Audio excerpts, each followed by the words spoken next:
بسم اللہ الرحمن الرحیم صلی اللہ علیہ نبی وآلہ وسلم۔ السلام علیکم ورحمۃ اللہ وبرکاتہ۔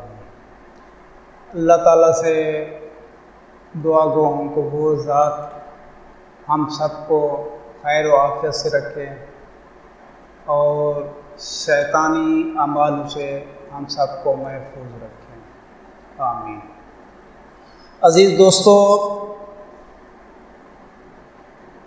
میں اپنی زندگی کے واقعات اور تجربات کے بارے میں بتا رہا ہوں آپ کو، اور امید ہے کہ آپ میری ان باتوں پر غور و فکر اور سنجیدگی سے سوچتے ہوں گے، اور مجھے جو ہے نا اس بارے میں مزید آپ رائے دیں گے۔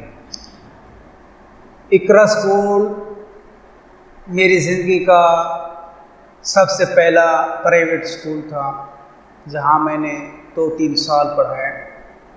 نرسری اور پریپ بیسیکلی میری کلاس تھی، اور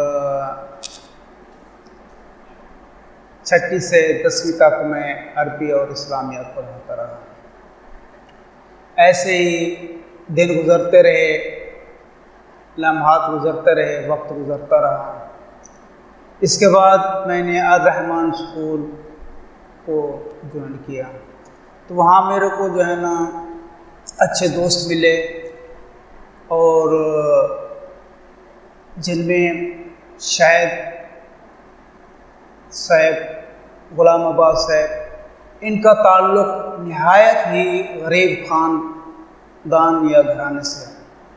میں ان کے گھر گیا تھا شاہد بھائی کی شادی پر، تو ان کا ماحول دیکھا، ان کا رہن سہن دیکھا، اور سب سے بڑی بات کہ ان کا والد نہایت ہی غریب، بڑھاپے کی حالت میں، اور اس حالت میں اس نے اپنے ان 2 بچوں کو پڑھایا۔ تو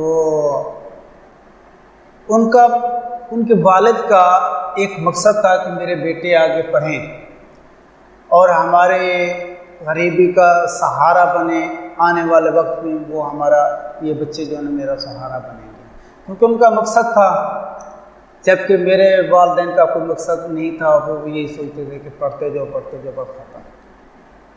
بہرحال وہ میرے ساتھ پڑھاتے رہے، اور ان لوگوں نے پڑھانے کے ساتھ ساتھ اپنی تعلیم کو بھی جاری رکھا، کیونکہ ان کا ایک مقصد تھا پڑھانا بھی ہے اور تعلیم بھی حاصل کرنا ہے، اور آگے جو ہے نا ہم نے ترقی کرنی ہے۔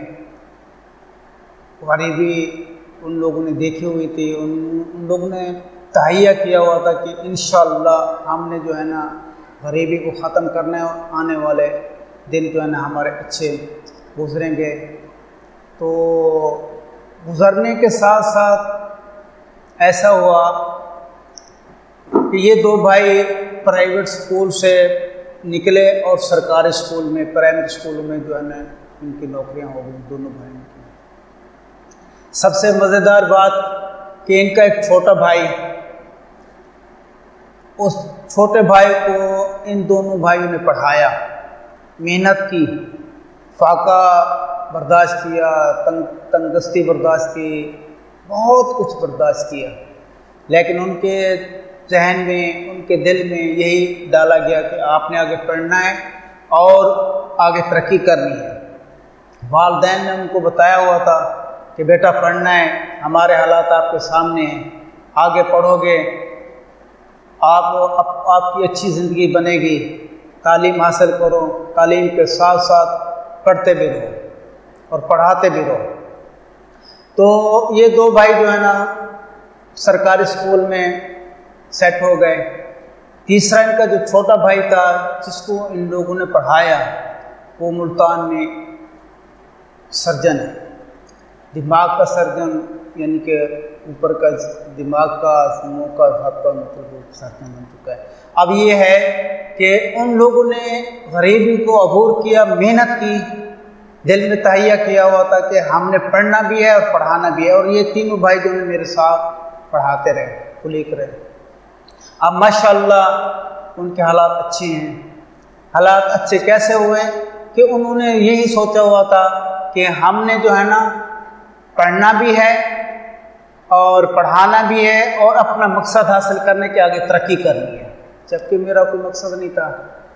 مقصد کیسے کہ میرے والدین نے مجھے نہیں بتایا تھا کہ بیٹا پڑھو، آگے آپ نے ڈاکٹر بننا ہے، استاد بننا ہے، انجینئر بننا ہے، اور ہمارے حالات آپ کے سامنے ہیں، ان لوگوں نے میرے ذہن میں نہیں ڈالا، اور جبکہ ان کے والدین نے ان کے ذہن میں ڈالا، وہ بیسیکلی خود بھی اسی چیز یا اپنا مائنڈ بنایا ہوا تھا کہ آگے ہم نے ترقی کرنی ہے اور آنے والے دن ہمارے اچھے ہوں گے انشاءاللہ۔ اور ماشاءاللہ اب وہ تینوں کے تینوں بھائی خوشحال ہیں۔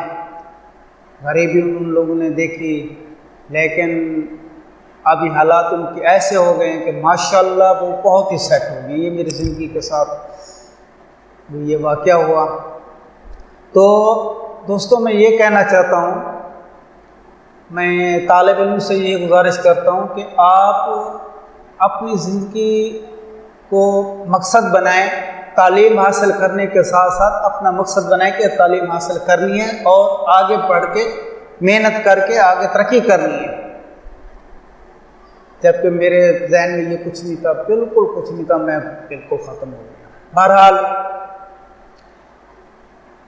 اس کے بعد سیر میں ہوتی رہی، بچوں کو گھمانے پھرانے کے لیے ہم گرمی کی چھٹی میں جاتے تھے، کبھی مرے، سوات، کلام، یہ وہ بس یہ گھومنا پھرنا تھا۔